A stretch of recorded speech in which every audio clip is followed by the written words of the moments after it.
Welcome to the dazzling world of VegasVibes Junction. I'm your host, Esmeralda Padilla Gould, guiding you through the enchanting soul shaping the vibrant landscape of Las Vegas. In this captivating season, we extend our heartfelt gratitude to our esteemed sponsors, Mr. and Mrs. Francis and Carolyn Shing of Hawaii. Their unwavering support combined with the fantastic collaboration with All Access Productions adds an extra layer of magic to our journey. A special shout out to our incredible viewers on VegasPlus.us, FilmTV.us, VegasLiveTV.us, AmpleTheater.net, WCTV, Roku, Amazon Fire TV, and VegasVibes.us, as well as those tuning in on local TV channel KGNG 26.8 Las Vegas. Your support means the world to me, so spread the joy on Facebook, YouTube, and Instagram. Las Vegas pulses with vibrant music, breathtaking performances, and electrifying events. As we spotlight talented artists and dedicated individuals, let's immerse ourselves in the thrill. Join us for the mega concerts and sports spectacles, feeling the enchantment that crowns Vegas as the entertainment capital of the world. Coming up, I'll be interviewing Miss Rae Canady, an inspiring candidate for Las Vegas Municipal Court Judge, Department 5, who brings a wealth of experience and dedication to her community. Stay tuned to learn more about her journey and vision for positive change when VegasVibes Junction returns.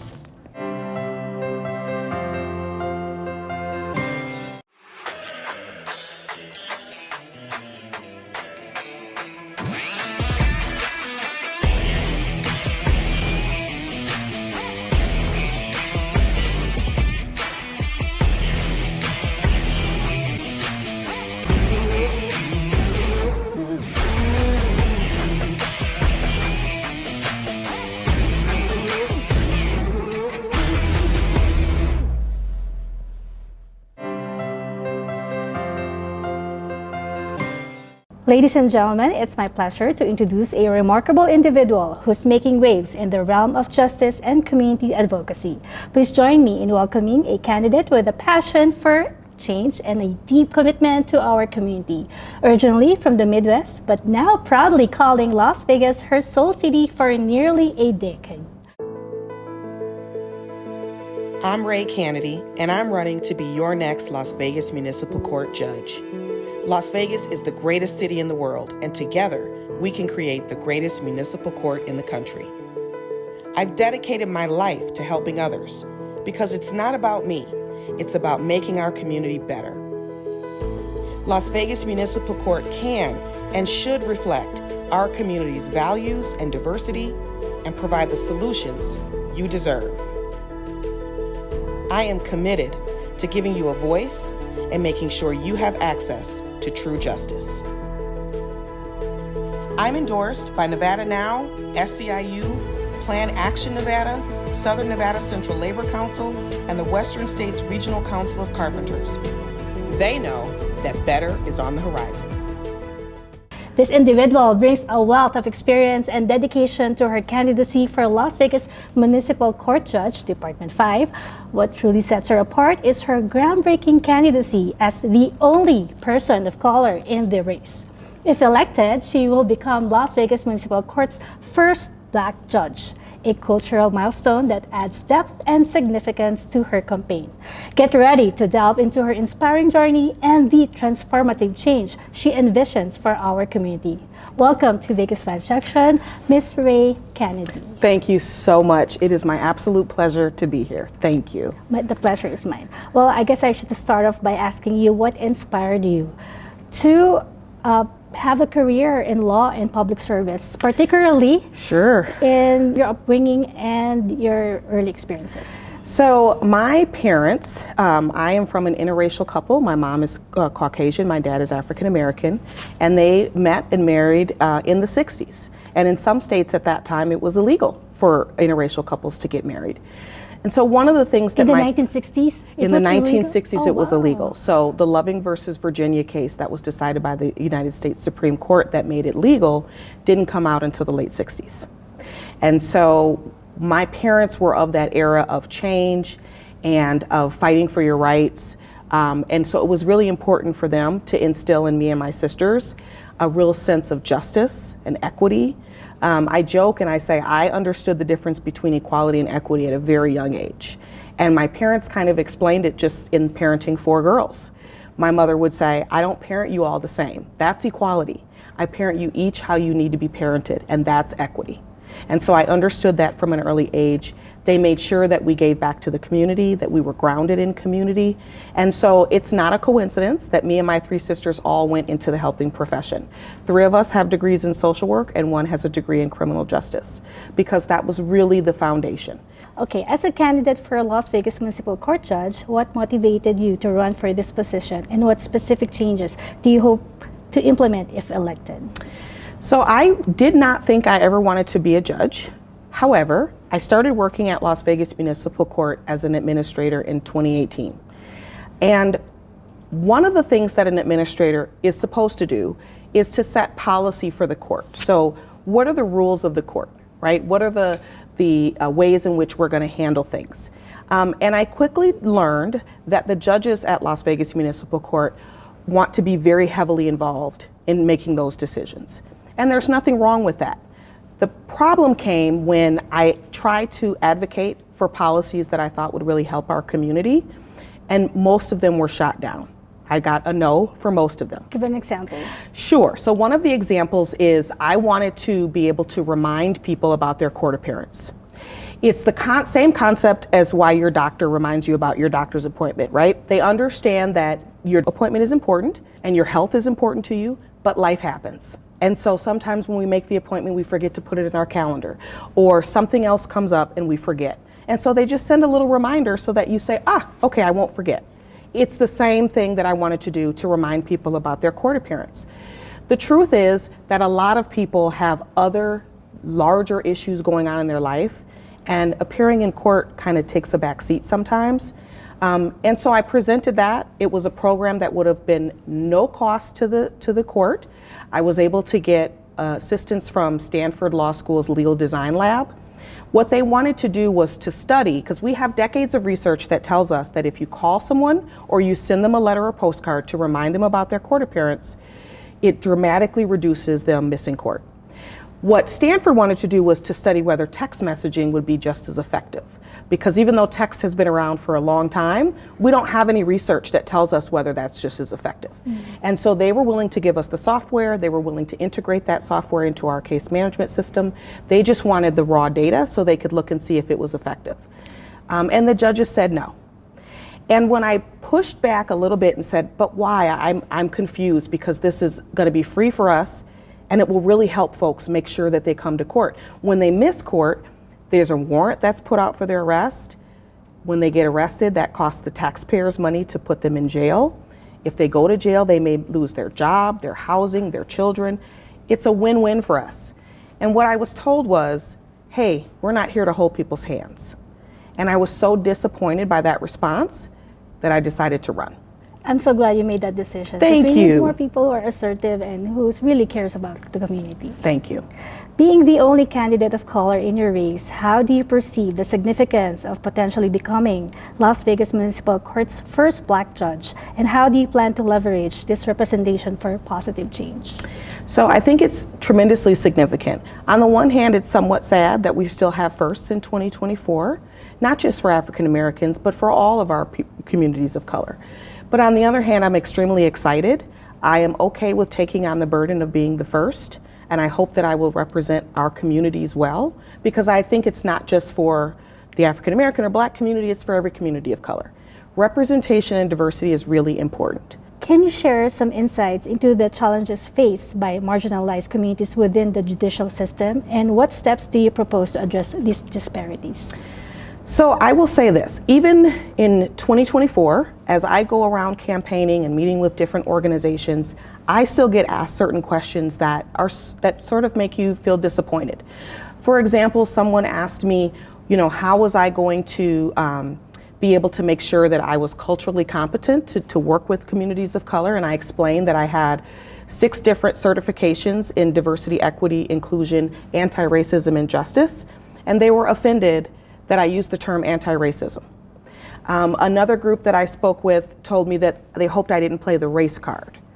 And so we still have these conversations where I think that representation and diversity is important. So I think it's important to share with the community what distinguishes me from my other candidates. But then some people look at that as saying that we really shouldn't be discussing race at all, that those differences don't matter. But I think they do matter because, as I mentioned, I think it really helps with your level of understanding and empathy about what's going on with someone. And I think also in terms of the struggles that people of color face, right? People of color are disproportionately represented in the criminal justice system for a variety of reasons. But what I think the court can do is, number one, give them a level of understanding and empathy that they may not get in other courts or anywhere else. And then the issue of language is really important.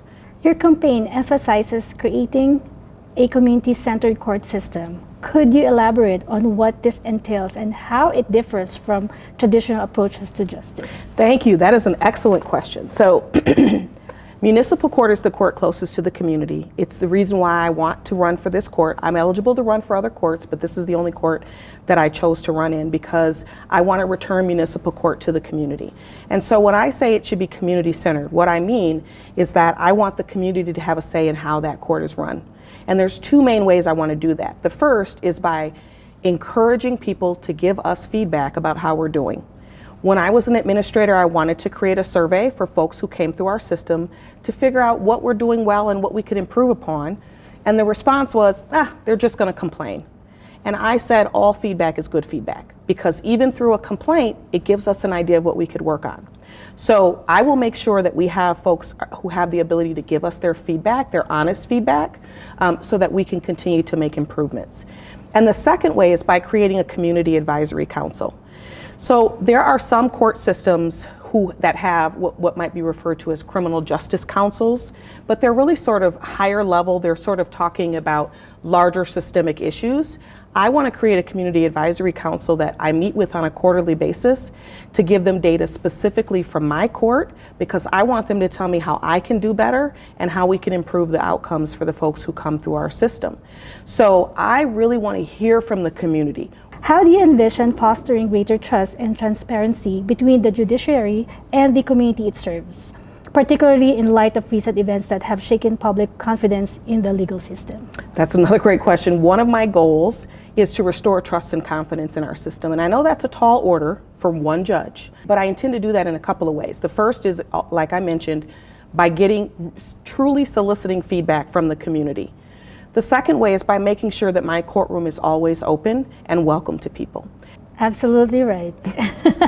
But you will be reelected. I sure hope so. Of your heart to serve. Thank you so much. Your background includes experience as a social worker, child advocate, and trial attorney. How do these diverse roles inform your perspective on justice and advocacy, and how will they influence your approach as a judge?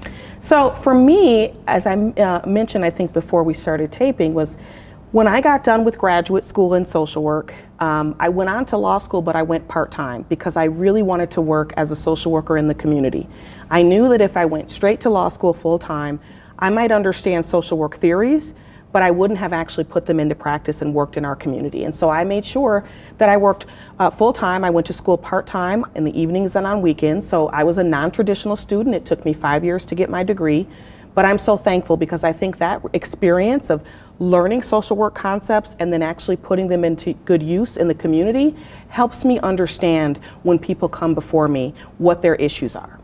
I think being an advocate, child advocate, is really important because in some ways we joke often and say that adults are just big kids, right? In many ways that's true, because what they are coming to us with are the traumas of childhood. I mean, that's just the truth. And so understanding child development and having advocated for children, I'm able to kind of look into that person and look at the little Esmeralda and say, what does little Esmeralda need in order for adult Esmeralda to be productive? Because we have a ton of folks who come in with trauma-related experiences, and that's what's holding them back. That is what is dictating the poor decisions that they're making, or their substance abuse, or whatever it is that has led them to be there. So I think that's really, really important. I also think it's important having court administration experience, because I've practiced in front of the bench as an advocate, and I have practiced behind the bench, understanding how the court system works and creating policy. And that's really what judges do. When you talk with the community about what's the number one thing you want to judge, quality in a judge, they'll say experience. But they don't realize that that experience is multifaceted. It needs to include policy development experience and also management experience, because the judge manages their courtroom and all of the staff in it. And when they're not good managers, the courtroom can't run efficiently. So all of the experiences that I've had over the past 25, 26 years, I think, put me in the best position to really run a court that is efficient and effective.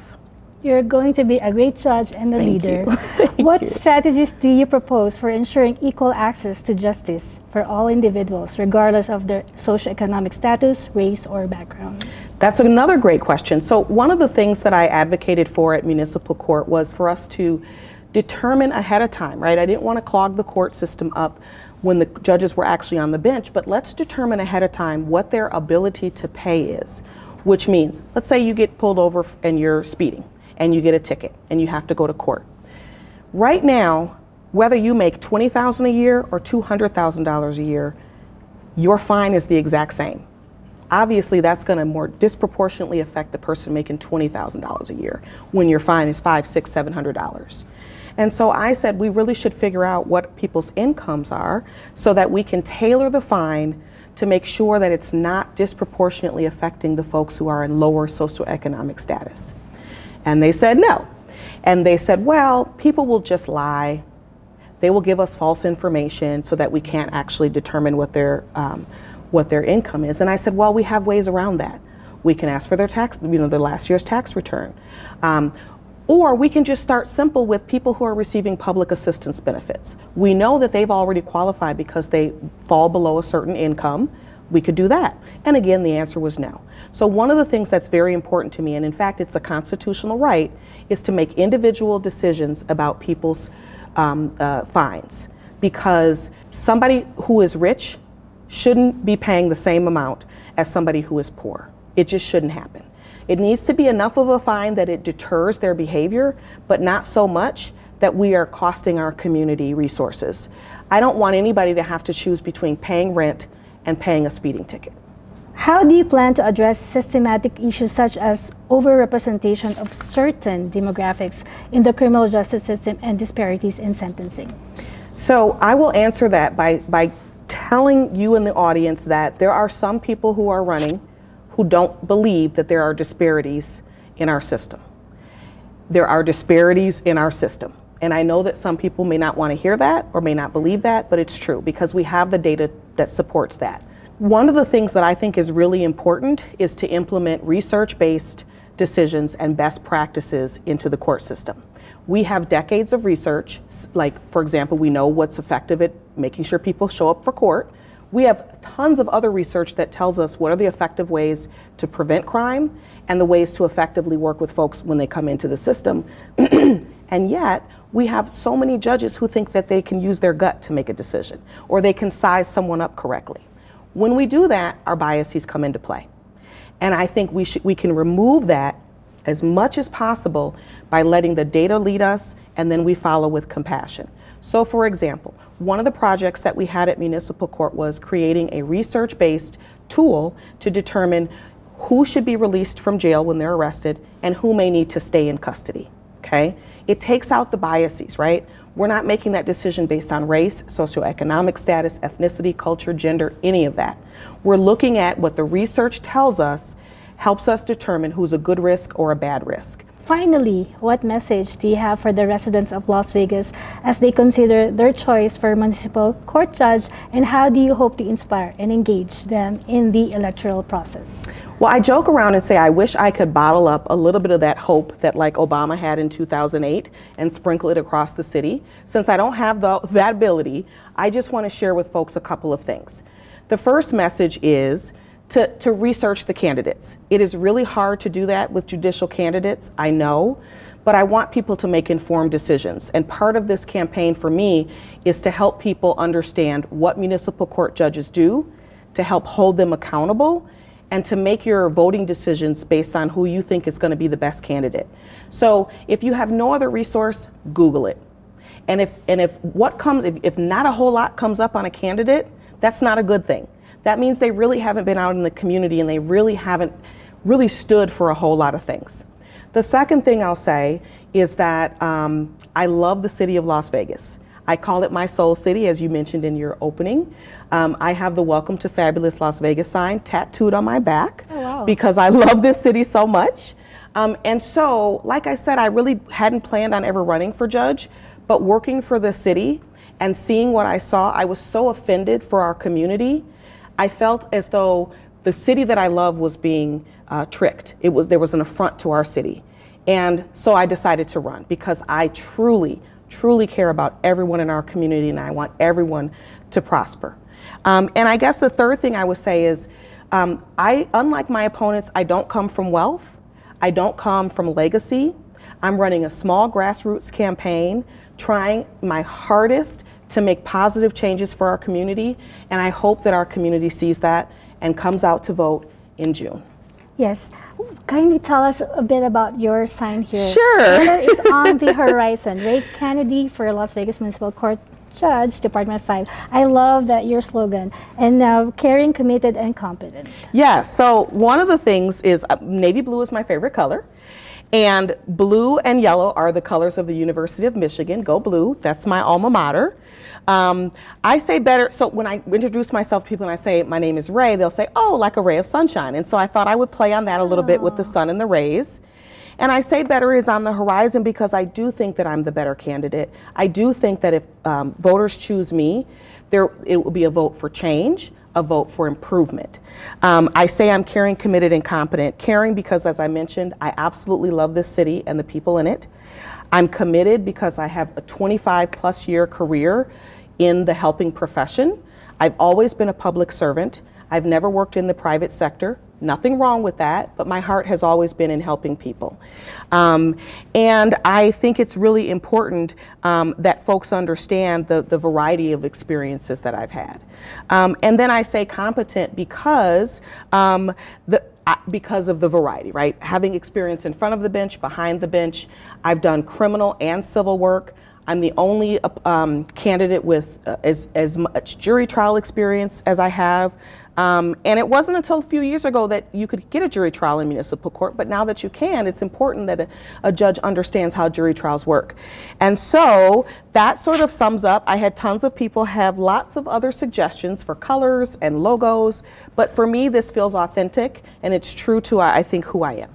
You know, I really admire people who uses their accolades, whatever they have, their degree for a good cause, Thank you. To serve people, to enrich other people's lives. Yes, thank you. And I really see appreciate that in you and your sincerity. Oh my goodness, thank you so much. I appreciate that so much. I wish you all the best. Thank you so much, Ms. Rae Canady, and I wish you the best of luck this Thank you coming so election. much. It's been my honor and pleasure to be on your show. I appreciate it. Thank you. You take care and God bless. Thank you so much. As we conclude our conversation with Ms. Rae Canady, let's take a moment to reflect on the powerful vision she has shared with us today in her pursuit of justice, equality, and community empowerment. Ms. Rae embodies the spirit of positive change and resilience. As she continues her journey towards becoming Las Vegas Municipal Court's first Black judge, let's all be inspired by her unwavering commitment to making a difference and her dedication to creating a more inclusive and equitable society for all. Remember, the power to effect change lies within each of us, and together we can build a brighter future for our community. Thank you again, Ms. Rae Canady, for inspiring us all to dream big and strive for a better tomorrow. Until next time, take care and God bless. Pure Medical Equipment provides top-notch quality medical supply equipment. Whether to rent or buy, Pure Medical Equipment and Supplies has it all. Pure Medical Equipment is committed to serve and give back to Southern Nevada. We deliver medical supplies and rentals to your door. Thank you for joining us on this exhilarating episode of VegasVibes Junction, where we explored the remarkable life of Ms. Rae Canady. I hope her inspiring journey has ignited joy and inspiration in your hearts just as it has in mine. Las Vegas, beyond its iconic strip and the lively Fremont Street experience, is not only a hub for entertainment but also a beacon for advocacy and community engagement. From musicians and entertainers to beauty queens and philanthropists, there are countless individuals shaping Las Vegas into a global phenomenon, not just through their talent but through their commitment to making a positive impact. If you're passionate about a cause or simply want to showcase your talent, I would like to hear your inspiring story. Connect with me via email at VegasVibesJunction@gmail.com, and let's showcase your narrative right here on Vegas Vibes Junction, whether in our studios or through an online Zoom interview. Together, let's amplify your voice and shine a spotlight on what makes you very inspiring. Now let's explore my favorite segment, the Vegas Vibes Closet. Dive into a delightful selection of health and beauty products personally endorsed by me. This week, I'm excited to introduce a new addition to the Vegas Vibes Junction brand, the Vegas Vibes Cosmetics. Featuring a stunning range of lipstick in various shades, Vegas Vibes Cosmetics enhances your natural beauty and boosts your inner glam.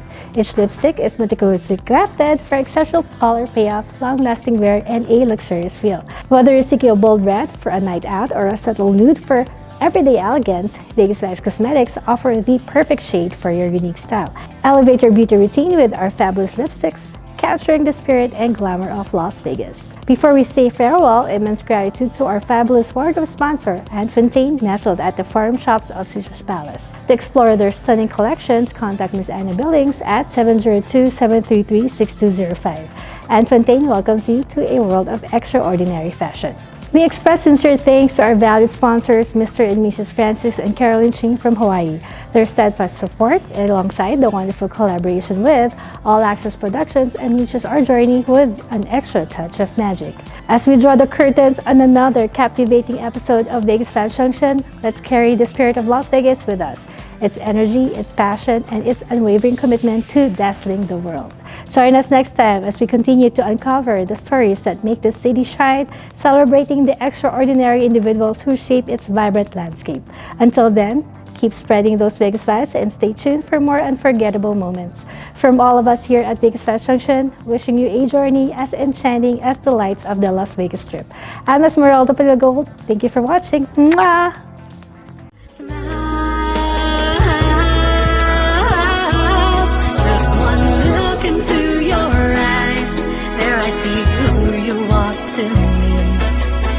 Your love so special, your kiss so sweet, only your smile can complete.